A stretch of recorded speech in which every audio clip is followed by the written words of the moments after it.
Sex trafficking in the US. In popular imagination, women are forced across borders and held against their will. They all have the same notion that sex trafficking looks like the movie Taken. But a new picture is emerging. One of women born and raised American. Losing my mother was kind of like where things took a turn for the worse. We're heading for a safe house that cares for child victims of sex trafficking. These kids that are being identified at age 12 and 13 and 14 desperately need help now. You okay? Roaming streets, sold online, out of hotels, out of houses. I was 15 when I was out here. Rosie was 15 when she was out here. Many are enslaved through drugs and branded as property. He decided to put two devils having sex on my back. Thought it would be funny, thought it would be cute. Traditional views of prostitution are being challenged here in Ohio. I believe that prostitution is the most misunderstood criminal enterprise in America right now. Put her on the right path. Their treatment of victims is cutting edge. It's succeeding. I'm happy I'm here, but not here. They're redefining what sex trafficking really is and how to escape it. I feel like I'm taking my body back. We follow 3 survivors in Columbus, Ohio. Oh my gosh. 1, 2, 3, 4, 5, 6.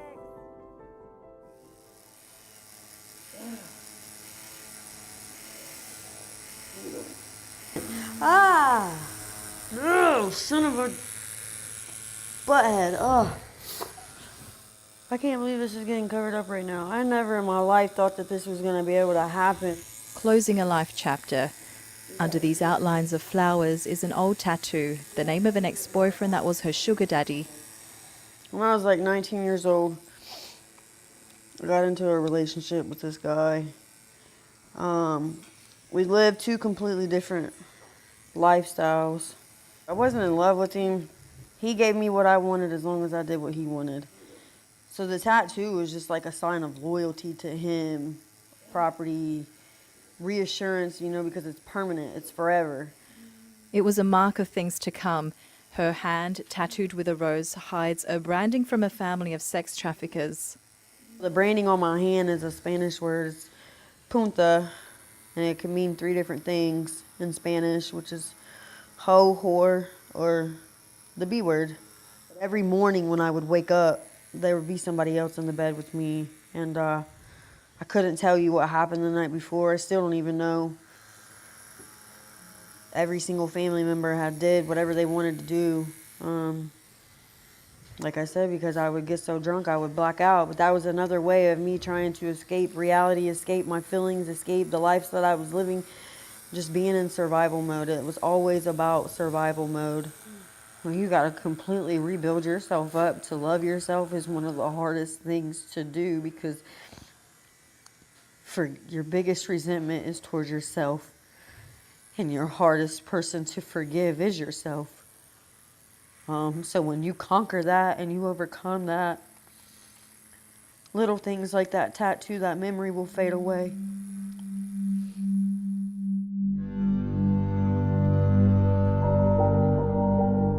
My stepdad was an alcoholic, and kind of grew up in like a violent home. My mother had a lot of health problems, and she was prescribed a lot of pain medication. I woke up getting ready for school one day and found her dead, and she had shot herself.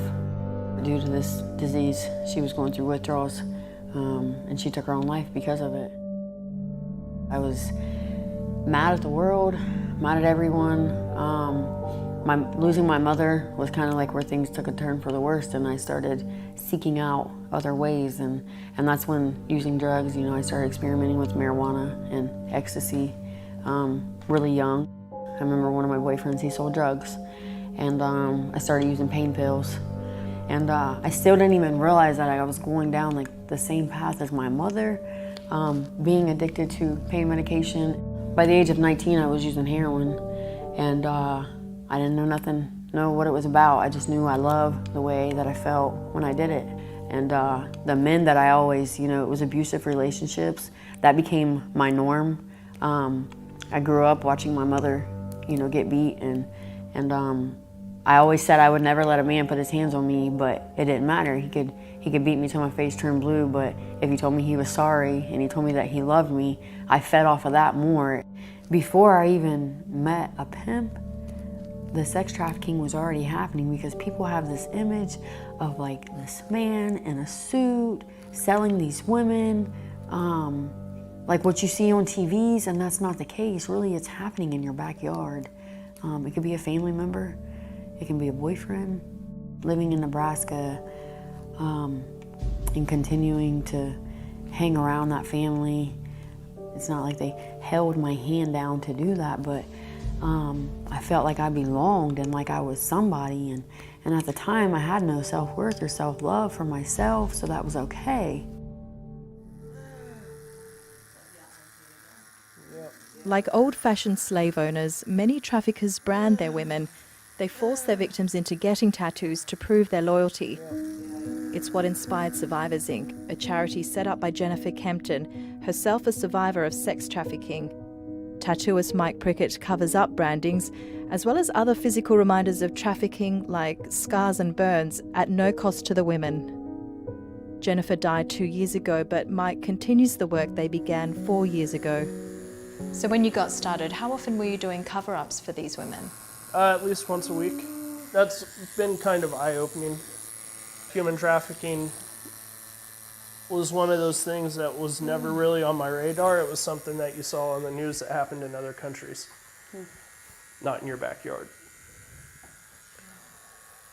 So kind of recognizing that was a little bit rougher than what I had anticipated, thinking, you know, I have sisters, I have a daughter, I have a strong wife, like it could have been any of them at some time, you know. Have you noticed any trends in the past 4 years with the types of brandings that are getting covered? Probably the last like year and a half, 2 years, things have been a lot bigger. When I first started, they were maybe softball size. Now I get more stuff like this. That takes 2 to 4 or 5 sessions than just one quick one. That's it.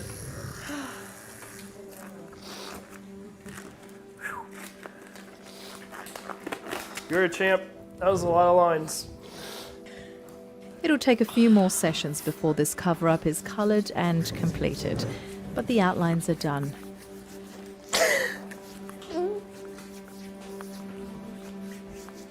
That looks so good, thank you.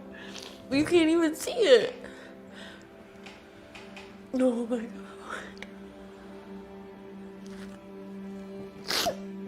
Good hug. I appreciate you. Oh, no problem. I'm glad that you got it done. Most people believe sex trafficking victims are brought into the United States from places like South America or Asia. And while that does happen, it's fairly uncommon. The Department of Justice says over 80% of victims are actually born and raised right here in the US. And Ohio is one of the worst states for sex trafficking. Columbus sits in the middle of the US at the center of a busy intersection of highways that link the north and south, east and west. But many women are simply trafficked from within their own neighborhoods. We're heading for a safe house that cares for child victims of sex trafficking, and apparently they're seeing a growing demand for beds and have given us rare access to see exactly why more and more girls are caught up in this crisis. This is Grace Haven. When we arrive, the girls are doing an online course in a small classroom. On top of their studies, these girls take part in therapy sessions, do fun activities and go on field trips, anything to give girls back their childhoods. So we can't identify the exterior of this place or the girls that occupy it, so I'm going to give you a little tour. Here we've got games, 2 shelves of it. There are colouring in books. I guess it kind of gives you a sense of just how young these girls are. And then here we've got the living room space. Moving into the bedroom. This bedroom looks like any girl's bedroom. This could be my bedroom. Lots of self-affirmations on the wall.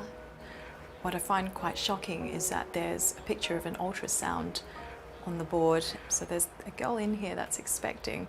Some of the girls here are as young as 12, and they're usually here for 8 months until authorities find them a new home. I'm meeting with Scott Arnold, who runs the centre. We like it here. It feels like a real home. That is part of what we're after. We're trying to create as much as we can, not an institutional place. Most of the young people that come to us, well, really all, come either through a local county court or a children's services agency. Can you tell me a bit about the trend, about whether this is a growing problem? The need, I think, is growing in dramatic ways, in part because we're rethinking what it means to be a sex-trafficked young person. Around 3,000 underage girls are at risk of being trafficked each year in Ohio. Resources are stretched. Here at full capacity, there are 8 girls. They're planning on tripling that number, but even that may not be enough. How do these children get trafficked in the first place? It can be a mom who frequently can be drug addicted and needs some resources financially to pay for her drug addiction. It can also be moms who bring a man into their home, whether it's the father or more often than not a boyfriend, who begins to molest the child, and then things go from there. Another typical path would be a young person who is in relational strain with their family.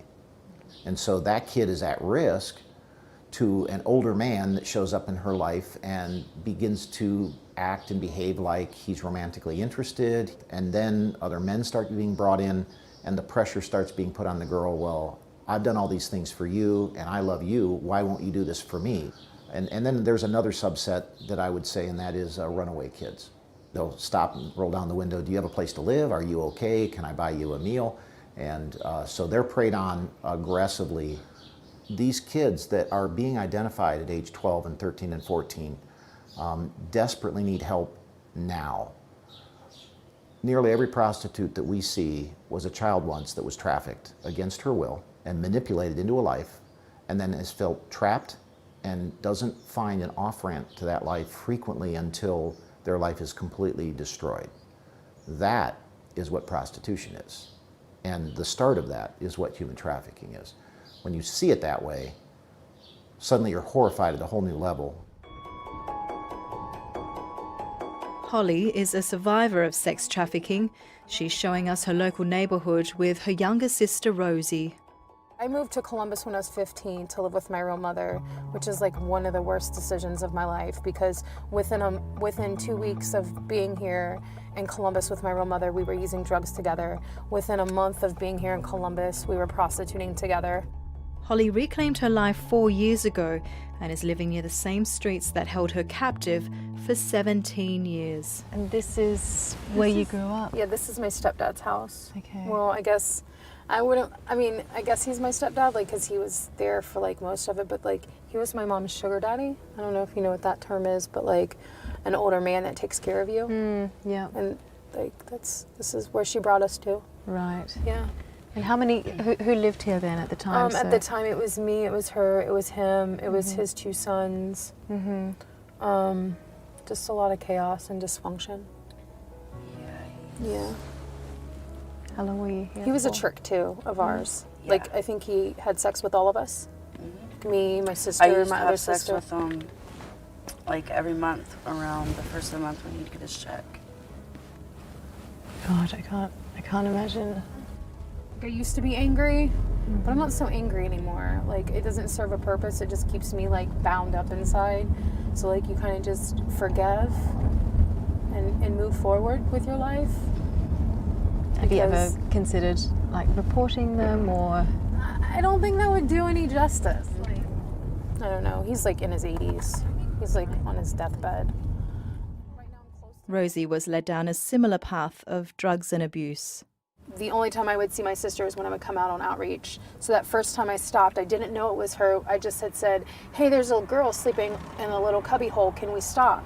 And as we got closer and she stood up and I was like, hey, would you like a hygiene bag and a lunch? She got up and she approached and I was like, oh my God, that's my sister.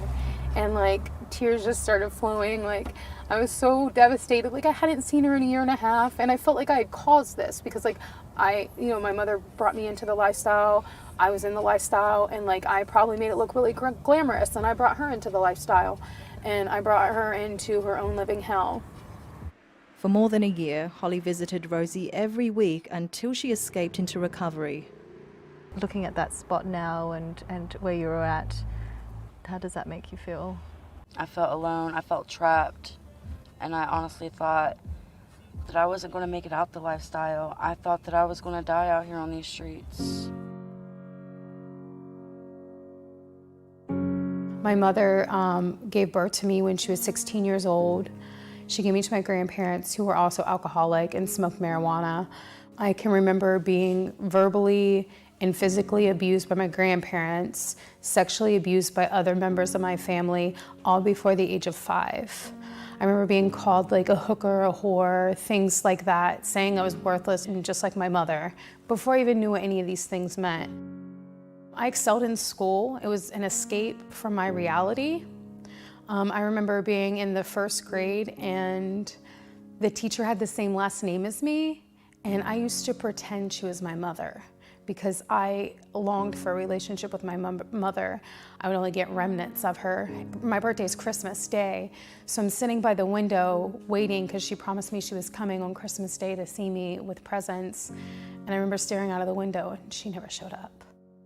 At about age 12, I was allowed to smoke marijuana in the home. About age 15, I was in a group home. I got in trouble at the group home, and I decided I was going to come up here and live with my real mother. Within 2 weeks of being here in Columbus, I'm smoking crack cocaine with my mother, and within a month of being here, I'm prostituting with my mother. I was vulnerable, I was exposed.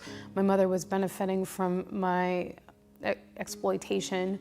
So there was this guy who kept saying, like, come join my team. It looked glamorous. Like, the rap industry depicts like this god. It looked like he took care of them, like they all had nice clothes, a place to stay, and I entered into hell. He used to have this saying like, you signed on the dotted line, you owe me your life. And I thought it was cute or funny or just a joke, but he meant it. I remember walking into another drug house and spending $20 there, and like him finding out and him beating me up. Like, they beat me with a crock pot lid until it broke over my head. And then he told me to go upstairs and take a shower and get cleaned up and go get some money. And that's exactly what I did because I feared for my life. He would take me to the brink of thinking he was going to kill me, and then he would make it all better with drugs or affection or telling me he was sorry. By the time I was 17 or 18, I had been raped more times than I can count. I had been kidnapped, I had been held hostage. I've been stabbed, I've been shot at. I just wanted to be normal. Like, I wanted to be a nurse. I wanted a life, I wanted a family. And I felt that was stolen from me at a very young age. I didn't have that opportunity. I had like this trauma bond to him. Like, I felt like he took care of me, even though like he would beat me and then I'd go upstairs and go to sleep and I'd wake up to him raping me. Like, I felt attached to him because I felt like he cared for me. The one guy like marked most of his girls with either royalty is loyalty or love is loyalty. There was a surplus of women under one house. Sometimes as many as 20 would be working for one pimp. It's not uncommon for most of us to bear some sort of branding from his signia, like whether it be for his gang or whatever he wants, like to put his name on you or some type of something. Everybody knows like you're his bitch. He ended up going to prison for federal drug trafficking. I ended up going to prison for drug possession because I was his mule. So I started attending this group, and I'd never identified as a human trafficking victim. And like all these things that these abusers and traffickers are doing to their victims, I identified. Like it was like a light clicked on for me, and the fog was removed from my eyes, and I was able to make a choice. I was able to choose to live and not allow this to happen to me, and I empowered myself.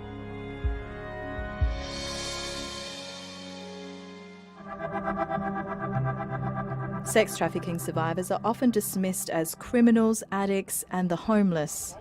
Bigger still, prostitution is often seen as a life choice, but here in Columbus, those perceptions are slowly changing. We're here at the Franklin County Court, where they've spearheaded a new program which helps victims of sex trafficking get back on the road to recovery. Roxanne! Hi, Roxanne. Hi, guys. Hi. It's good to see Hi. I know a lot of you. We're happy you're here. I'm not. I mean, I'm happy I'm here, but not here. Right. They get that. Let me tell you how special you are, right? I'm so proud of you for making your way here and saying, hey, I'm ready. You know? I mean, I'm just loving that right now. This is Catch Court, a program that takes in women who have been jailed for prostitution or crimes committed for their trafficker. It then redefines them as victims and offers them a path to recovery. Get some clean time under your belt. Catch stands for Changing Actions to Change Habits. Melissa comes here and it's where Holly got her life back. Now it's her sister Rosie's turn. It's 2 years of intensive probation with a sober home, addiction treatment and trauma therapy. Women must come here each week to check in. It's the brainchild of Judge Paul Herbert. I was in arraignment court, which is a court where everyone who's in jail, and we set bonds on them. And they changed the law in domestic violence to where I had to see and hear every domestic violence case. I didn't like it at all because I had to hear all these horrible things. But I see these victims kind of lost, scared, and the betrayal. So this was going on. And the sheriff brought the next defendant out on the wall. And I looked up, and it was a woman. And she looked exactly like one of these victims of domestic violence. I'm like, why would I get that feel? You know, it's a prisoner. It's a defendant. And she's standing there in handcuffs, but she had that same look about her and those same similar injuries. And I looked down at the file, and it said prostitute. And I thought, how could a prostitute ever look like a domestic violence victim? I mean, now I look back and think that's dumb.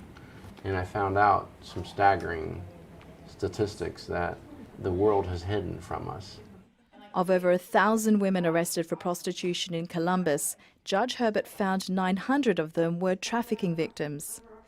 What do we have here? We have a new case Yes. of obstructing, Yes. a heinous obstructing official business. Yes. And then you're on probation, is it, for this other case? Yes.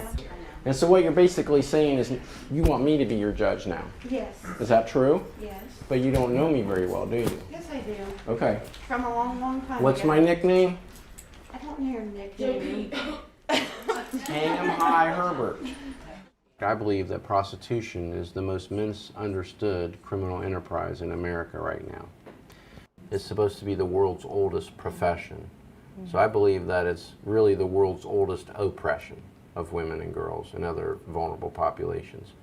You don't need chains like the movies. You're giving them a cell phone, you know where they are, you know, you're controlling their every movement. You mix in physical and sexual violence. It's like prisoner of war tactics. Funds for Catch are limited, so before they can be accepted, women must show their willingness to change. Why don't you tell me, like, why you want to be in the Catch Court, if you don't mind? Well, because first off, my sister Kim told me how great it was. I was coming with Safe Harbor House. Over in Springfield. Yes. And that's where I got all my clean time. That's how I got to start of my clean time in my new life. And I just want to get back to that again. And guess what? I'm going to accept you in the Catch Court. This, by all means, is an unconventional court, allowing women to empower and support one another. I have the gavel and the robe, and I get court started, and I do the legal things, but then I sort of step back and let the women help heal each other. Tell her, like, what's the secret to success there? Put her on the right path, okay? So I think you'll be seeing her soon, so, like, help her out. It's a pretty structured environment, but for a lot of us, that's what we need. For real, we don't have to worry about food, we don't have to worry about a place to lay. We have a really nice house, it's beautiful. You know, we have an area out back with tables and swings, and it's really a nice place, and they really care about you. And we love you. You're going to get mad, and you're going to want to leave. And all I can say is any of us at any given time are here for you. Absolutely. Because since you signed those papers, you are now officially our sister. And we are going to love you until you absolutely love yourself. Absolutely. Coming into the catch court has allowed me to open up, trust the judge, trust catch staff. You know what I mean? Because that misconception that they're out to get me, or if I mess up, if I'm not perfect, that I'm going to go to jail. I remember what it felt like to leave and go back out there on the streets and go back to that old stuff. And I'm like, oh my God, I got to get out of this. I got to get back to this program. I'm going to be your official welcome committee. And I'm going to welcome She you will. so good. By the time the handcuffs come off, we're hoping that she looks forward to coming to court and being part of that camaraderie and that squad. Strict rules apply, with no contact with people who are a bad influence, and so they're placed in a sober home away from their trafficker. I have almost 8 months clean. Treatment for drug use and trauma is rigorous. A woman is using drugs to medicate her trauma. Once you settle that trauma down, they don't want to use drugs anymore. The trauma is at the root of their drug addiction rather than their drug addiction is driving everything. Nice to see you. I'll be seeing you all soon, I hope. Roxanne will also be offered a job. Catch teams up with a catering company which only employs survivors of sex trafficking. It's very difficult for women with a criminal record to find a job, so this scheme will play a key part in Roxanne's rehabilitation. For any brandings on her body, she can access Survivors Inc. and now a clinic that completely removes tattoos. This woman put it to the test. In 2 months, I'll have to go back and they'll just get what they miss. But it's really simple and it's not very painful. I'm 50 years old and I'm trying to present myself in a different way now. And it was a struggle for me, you know, like I have this big, ugly reminder of my past, but then do I just get a bigger tattoo to cover it up, you know? So I was really grateful for the opportunity to be able to do this. So I could just erase my past and I don't have to worry about it. Barb, that is like deep stuff, girl. There's proof the program is working. While the national average of recommitting crimes is 80%, Catch Court's rate is less than 30%, saving state money and, more importantly, saving lives. Slowly, other states like Indiana and Illinois are taking notice. Judge Herbert's model has also been adopted by 3 other cities in Ohio. For a taster of the situation on the ground, I'm joining Holly and her volunteers. They've been handing out care packages to possible sex trafficking victims for the past 4 years. How many boxes have you got here then? We've got 4 boxes. We've got like 19 bags, probably like 20 plus lunches. Could you give me a sense of like what we've got in these we can care open them up. packages? A little snack, peanut butter and jelly sandwich, some fresh carrots. Let's see what else is in here. Ooh, nice, a Cheryl's cookie. Then we have our hygiene bags. Toothbrush, toothpaste, hand cream, condoms. Those are a big necessity. Sometimes these are the most expensive thing on the item list. Deodorant, comb, feminine hygiene products. We've been pretty successful in people supporting us because we haven't missed a Sunday in almost 4 years. Oh wow, So, yeah. every Sunday. Every Sunday, no matter what, at 6 o'clock, we're out. And I see you're joined by a sister now as well. Absolutely. We're matching today. Yeah, you are. I love the prepared for this outfits. today. Yeah, We you really both look match it, beautiful. yeah. Let's do it. So tell me about the area that we're going around today then. A lot of the houses are like depleted homes. I would say you would find a drug house on every corner, if not 2 or 3 on every corner. Wow. Brothels or houses where women are trafficked out of. Hey, would you like a hygiene bag and a lunch? It's kind of hot out here today, right? There's a water in there and some snacks and stuff. Be safe, okay? No problem. Over the years, the group has seen an increase in women out here. There could be any number of reasons for that. What is known is that the closure of motels linked to sex trafficking has moved the problem elsewhere. On top of that, the Columbus Vice Unit in charge of prostitution is being reorganized. It disbanded earlier this year after an officer was found blackmailing women for sex. All this means is that there are fewer cops on the streets dealing with the problem. Friend, how are you? Here's lunches. Huh? Will you hand one to her? One of those are for her. And then, oh, you want the little notebook one? Ooh, this has got some Bath and Body Works stuff in there. How are you doing? I miss you. I have lost a lot of weight. Be safe. I love you. Bye, guys. She's been through a lot. She's transgender as well, so if she's picked up and somebody realizes this, she's raped her, beat her, thrown her out somewhere far away. I have a soft spot in my heart for her because we were out here together for quite some time, and we helped each other, like, through our tough times. Like, we've cried with each other, we've showered with each other, like her trying to hurry and get ready, like, so we can get out in time. It's just, we've been through a lot together. How does it feel for you to have recovered and, you know, still see her out here? It's really hard to walk away. Yeah. Like, I wish I could put her in the car and take her with me, but I know that that's not realistic right now, not until she's ready, not until something changes for her. This is but a snapshot of how women are sold. Now it's all online. Last year, the FBI shut down Backpage.com, which became a notorious marketplace for sex trafficking. But the problem just moves elsewhere. You can find the women on escort services, social media, and even in the newspaper's local classifieds. You want a hygiene bag and lunch? I haven't seen you in a long time. We saw several women wandering up and down these streets, looking heavily sedated by drugs. She's probably been up for a few days without sleep, maybe like 2 or 3, and that's why she's moving around like that. Okay. She's probably on crack and heroin. Did you see? I seen track marks on her arm. Beyond these impoverished areas, trafficking still happens, but it looks different. Women are usually kept indoors. Hotels and casinos are magnets for activity, especially during major sports events. Friend, I seen you, and you know I have to come back. I love you, friend. How are you? You look beautiful. You're beautiful. Look who's in the back. Hi, Rosie. Check that out, right? Oh, that's so cool. Isn't it crazy? Please, you look tired, friend. You tired? Yeah. Please be careful. I love you. Be safe. I love you. Isn't she? She's always so happy. But like, even in hard times, you got to keep a smile on your face, you know? How long have you known her for? Oh God, 10 years. Really? Oh yeah, a long time.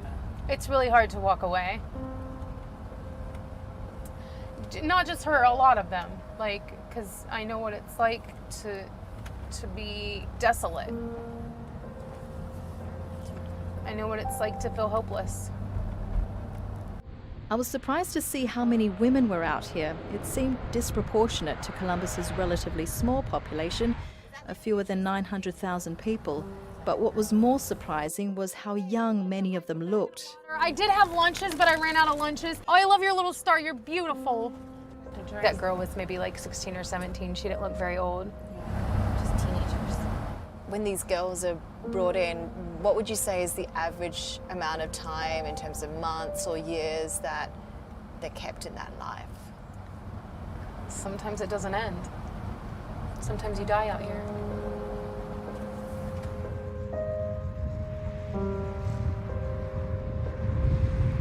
Sex trafficking is the most common form of human trafficking, and it's highly lucrative.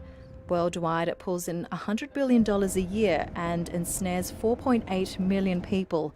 But what makes a trafficker and what draws them to an industry that exploits and creates further suffering? We've come to an Ohio prison to find out. Jeffrey Bagley has been sentenced to 10 years. He ran a really prolific sex trafficking ring. So it'd be really fascinating to see what he has to say and why he's agreed to do this interview. After a 17-month investigation, Jeffrey Bagley was convicted in April 2019 alongside another man, Curtis Gossett. They trafficked dozens of women using drugs to control them. I worked for Curtis Construction Company and was just getting paid in drugs with a free house to live in, you know. And then that's when he came to me and asked me if I wanted to change jobs. And I was like, yeah, what do I got to do? And all I had to do was just drive a female to out calls to hotels or whatever and make sure she was safe. And then that's pretty much when it all started. It was easy for the men to recruit the women almost directly from jail. There's a magazine that comes out you can buy at the corner stores that has people go to jail for that week and what their charges are. And if any of them were soliciting, you know, we would send them to the jail and they'd talk to them and ask them if they wanted to come work for us, and we would bond them out. So that's where the recruiting from the jails came in at. So how much money were these women making you? Each girl would be like anywhere from $1,000 to $1,500 a day, each girl. Wow. And how many clients would they be seeing on average every day? Well, in the beginning, when I was there, driving some of them to their calls, we had a couple girls that would see 3 or 4 a day. So in what range then? So from 3 or 4 to? 12. Within about a year, it got really big, where we had seen almost about $750,000, like quick. In 2017, I made $450,000 myself. I would never make that anywhere else. But you're dealing with humans. You're not dealing Right. with just money coming in and out. I mean, that could have been your daughter. You make it sound so transactional, which I'm a little astounded by, I guess. Do you understand that kind of reaction that I have? Kinda, I mean, but that's just how it was for so long. It was just normal. That was just normal. Were you sorry that you got caught, or were you sorry for what happened? I mean, yeah, I'm sorry I got caught, you know, because, man, my kids was being taken care of very, very well, you know. Now I'm in here and it's over. I can't do nothing now at all. You know, they get $4.50 a month now. That's it. Do you have any remorse for what you did to the women? Yeah and no, but because I was, you know, pretty much in the same boat they was in, you know. I was getting high just like they were, you know, and I did for the drugs just like they did, because they wouldn't be, you know, selling themselves if they wasn't, you know, on drugs themselves. So, I mean, I don't know, really. You know, I haven't really thought about that.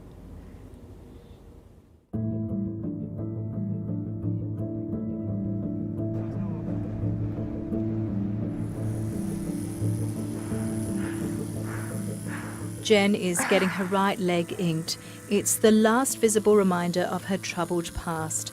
Under what will be a colourful lighthouse are scars from nearly losing her leg to drug use while being trafficked. The first one I was with for a few months.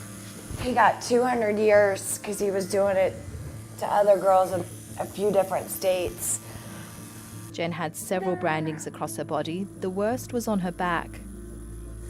I've seen a lot of stuff, but I've never had an existing tattoo make my heart sink. And that one did it. You ready? Yep. All right, this is one of those long lines, okay? Okay. Oh my gosh. 1, 2, 3, 4, 5. To make more money, I guess, he decided to put 2 devils having sex on my back. Thought it would be funny, thought it would be cute. So I had devils on each shoulder. I had a boy devil, a girl devil.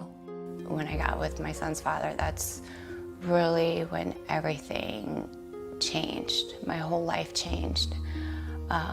Larry was actually 6 months younger than my dad. I mean, I just remember my son crying and I'm crying, and his brother had some Percocets. And he's like, here, you know, just take one, like it'll help you with your ears. It was something I never felt before. Gave me energy, like I was super mom, I could take care of my kid.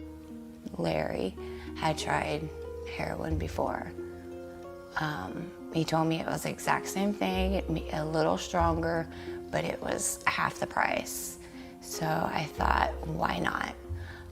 My addiction got so bad to where one day we didn't have money. And Larry knew of the guys around the corner. It was a tire shop, Mexican guys.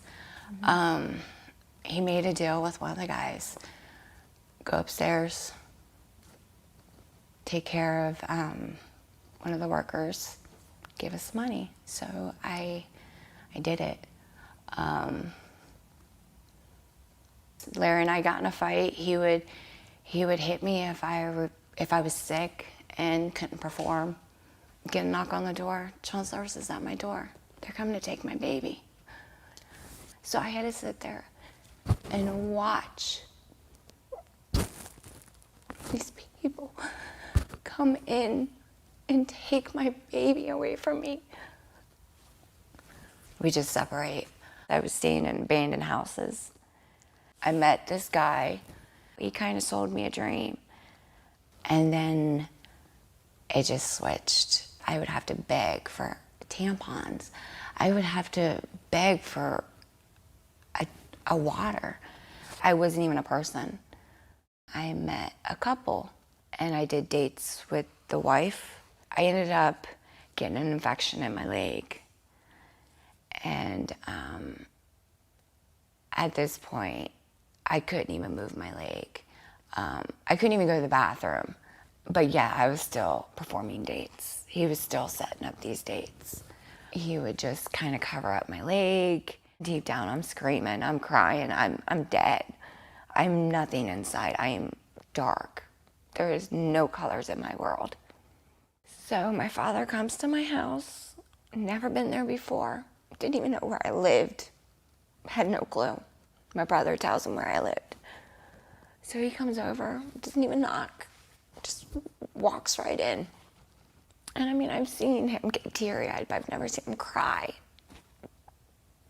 And he's like, Jen, you're going to the hospital. Puddles of infection were just running, dripping down my leg. Emergency surgery. The infection was just on the right leg, but they had to do surgery on my left leg too, where it was just spreading. I feel like I'm taking my body back. My drug's not controlling my body, I'm controlling my body. So when you graduate Catch, you become a butterfly. So that kind of represents Catch, you know, the fact that I graduated. I fell in love, so that's definitely something I never thought would happen. We were friends first. He accepted my story. There is good men out there. You can find love after trauma and after everything.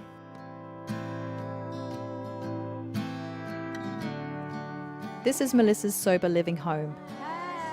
It's part of her final stage of recovery with Catch Court. I came in February. How long do you guys normally stay here for? There's no deadline. Okay. As long as you're active and trying to, like, build your life up and continue to, you know, accomplish your goals. And, I mean, this isn't where you want to be forever. But this is like the step before you get your own house. I mean, there's so many women that, I mean, don't know how to pay bills, don't know what it is to get a money order, don't know what it is to wake themselves up on their own. Like, it sounds crazy, but that's something I struggled with. Yeah. Just waking up, having that self-control to get up. There's 4 of us that live here. We split the bills. There's a little bit of structure, but really, you're fully responsible for yourself. You live in your own house, and that's pretty much it. Molly, did you shut these off? No. Are you sure? When you blow dried your hair? I took out the strainer, but I plugged it back up. You have to hold it down. There, both was shut off. Ouch. Never mind, they're already hot again. Melissa has become a devout Christian like her housemates, Okay, it's 9:38. and they're all getting ready to attend church together. My church family is like a main part of my foundation. You know, I'm connected through them, not just on Sunday. It is so hot out here. I'm just grateful to be able to know what it's like to pay a bill, to know what it's like to get a paycheck, even though sometimes it's like, dang, man, like I worked all week and that's it. But then instead of that's it, like, you know, like I'm a responsible, strong, independent woman today and a productive member of society, which I never thought that I could be. I'll be driving in my car and I'll just start crying. I'm like, thank you, God. I can say today I know what it's like to have a good man, to be treated right. When you're spiritually connected, with or without anybody, I still love me. Some days are emotional, you know, these feelings still come up, even things that you work through, they still come up. But God has placed all the people in my life that when I can't lift myself up, I have so many people around me. I have a foundation, a firm foundation, and that's what it takes, that's what you need to be able to continue to succeed in life.